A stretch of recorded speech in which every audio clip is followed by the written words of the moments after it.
Bapak Ibu Saudara-saudara, senang bisa menyapa kembali Bapak Ibu Saudara-saudara di malam ini dalam refleksi malam. Bapak Ibu Saudara-saudara, mungkin Bapak Ibu masih ingat ya semua tentang satu cerita tentang yang terkenal dengan kasus kopi sianida. Ya, kopi sianida.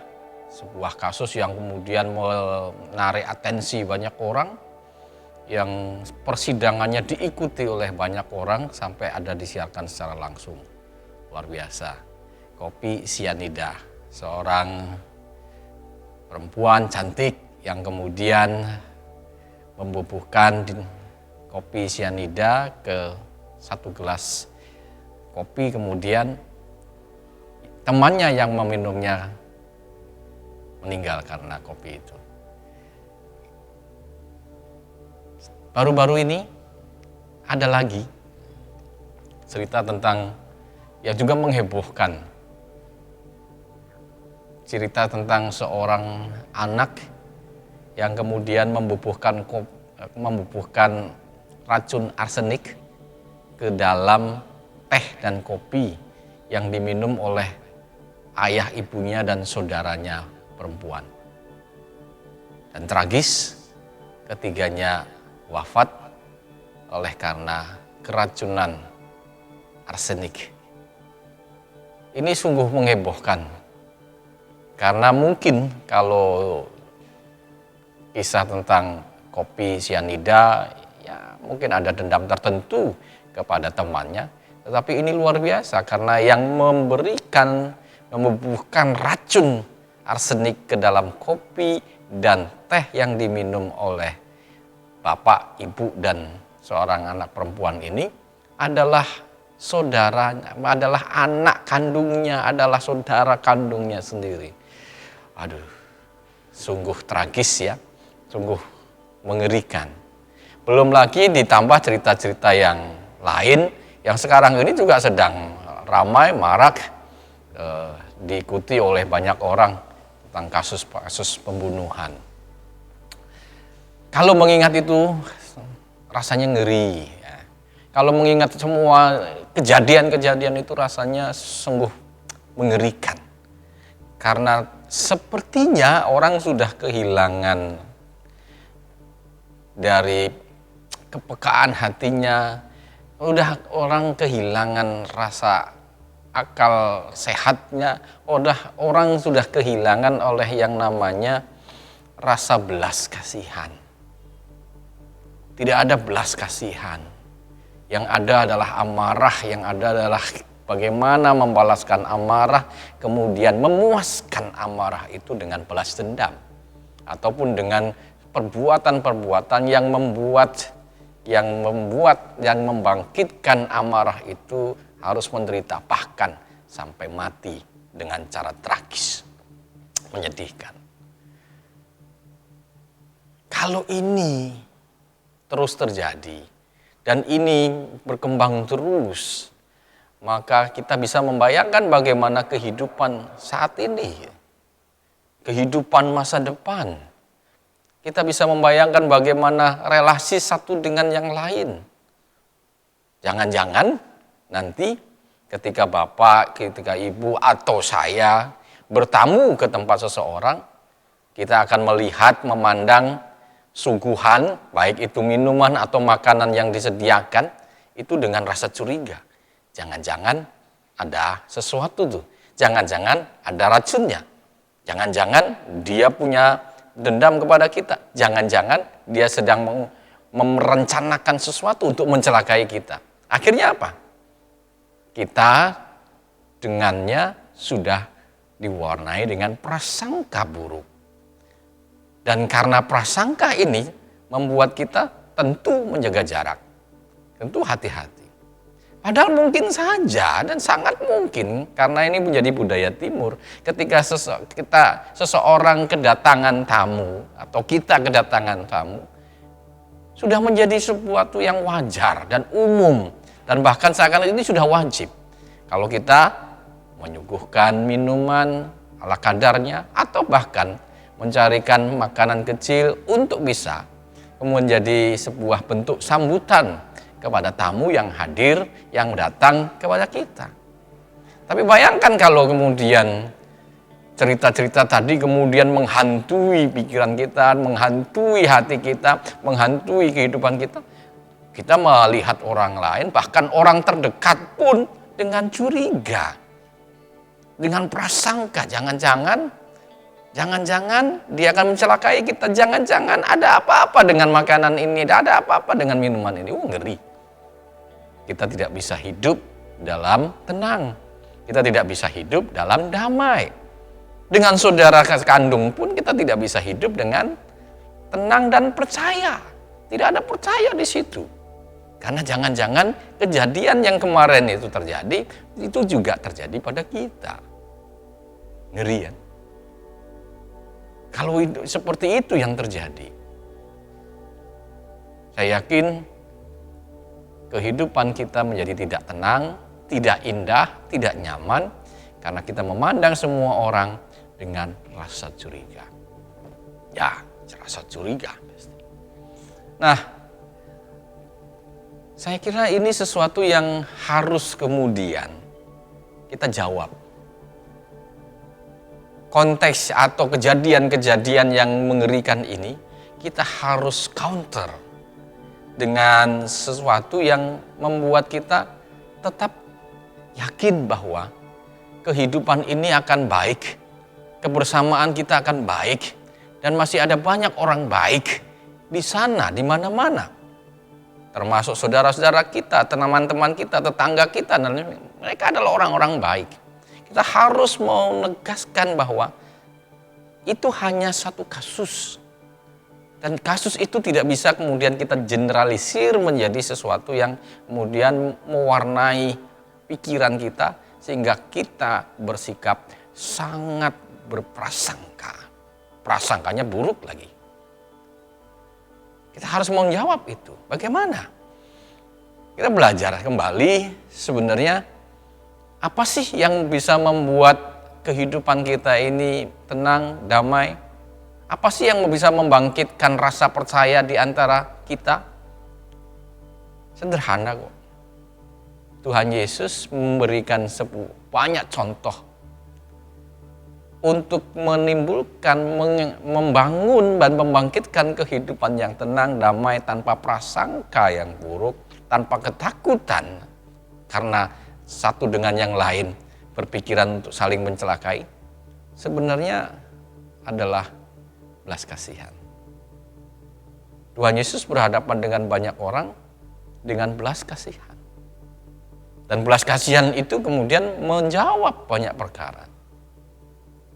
Dengan Zakius, orang yang dianggap orang berdosa, belas kasihan Tuhan Yesus telah membuat Zakius bisa diterima, dihargai.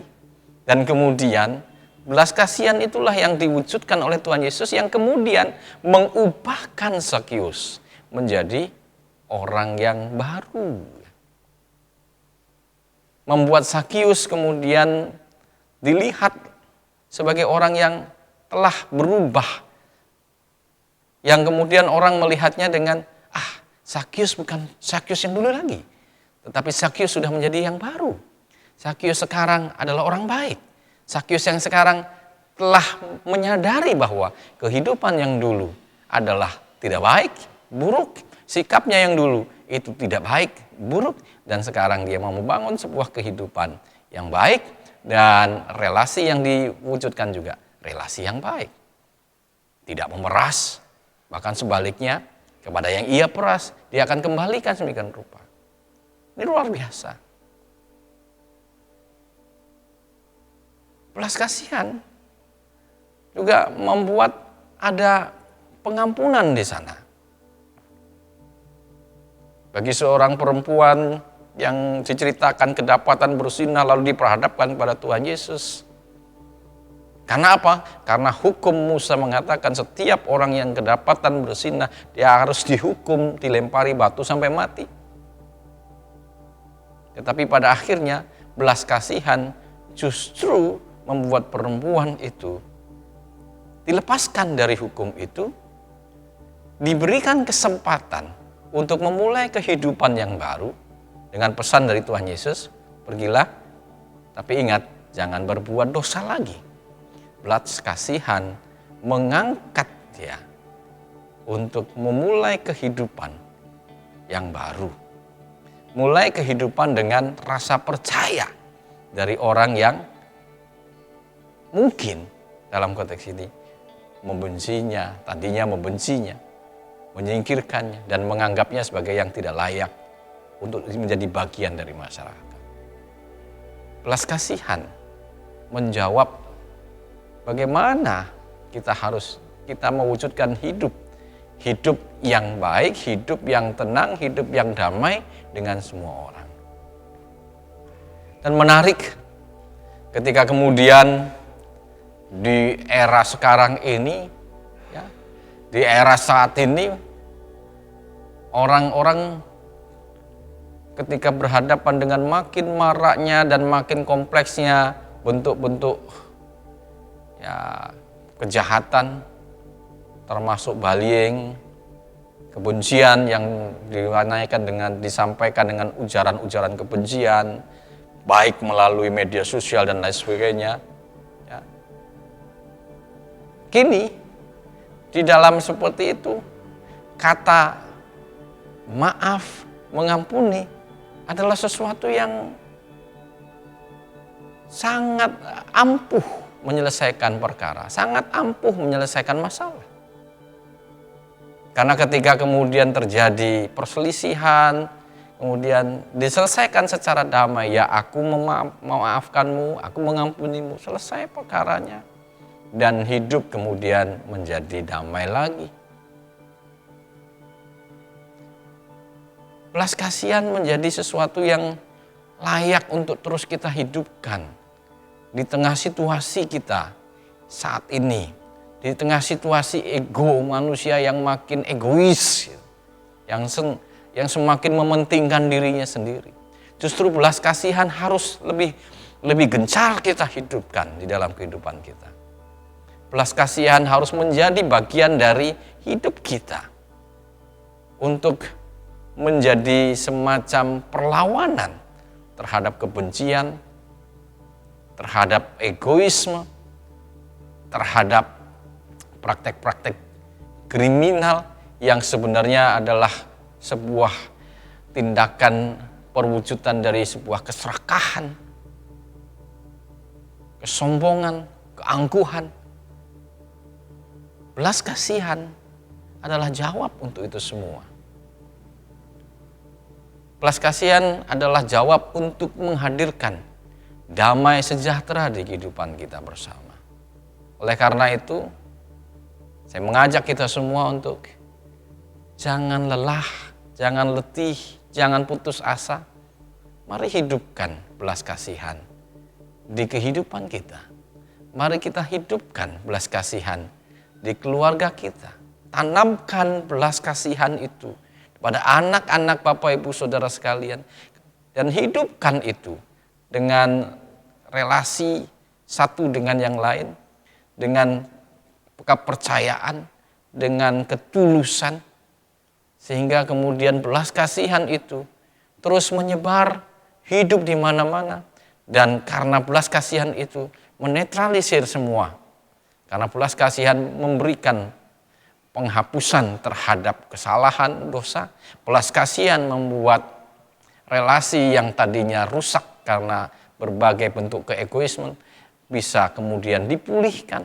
Belas kasihan membuat kita bisa membantu mereka yang letih, lesu, berbeban berat.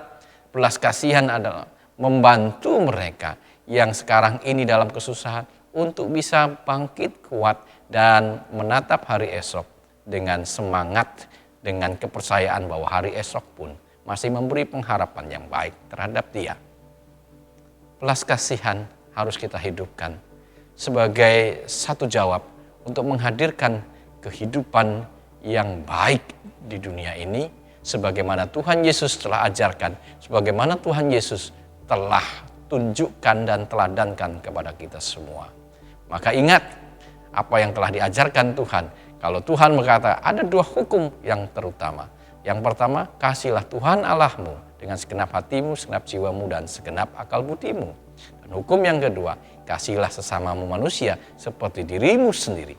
Nah ini, pada hukum yang kedua ini adalah sesuatu yang Tuhan Allah sendiri ajarkan dan tekankan.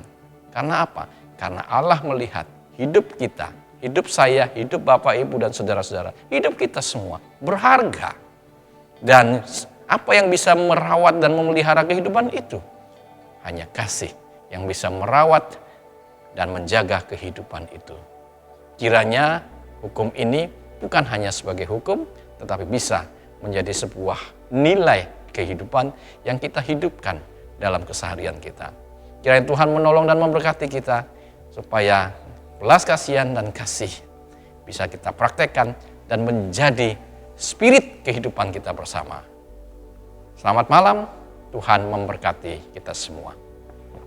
Mari berdoa. Terpujilah Engkau Allah yang baik, yang terus mengajar dan memberi kami teladanan untuk hidup dalam dunia yang telah Tuhan karuniakan. Belas kasihan yang telah Tuhan tunjukkan dan belas kasihan yang telah Tuhan ajarkan kepada kami, itulah yang menjadi roh dan jiwa yang bisa merawat dan menghidupi kehidupan ini untuk tetap baik. Dan terima kasih untuk segala hikmat yang telah Tuhan berikan, supaya kami juga praktekkan dalam kehidupan bersama, sehingga kehidupan bersama ini menjadi kehidupan yang diwarnai oleh kesukacitaan, kebahagiaan, damai, dan sejahtera. Inilah doa kami, syukur kami, kiranya Engkau menolong kami untuk menjadi pelaku-pelaku firman yang baik. Dalam Kristus kami berdoa. Amin. Selamat malam, shalom, Tuhan memberkati Bapak Ibu sekalian.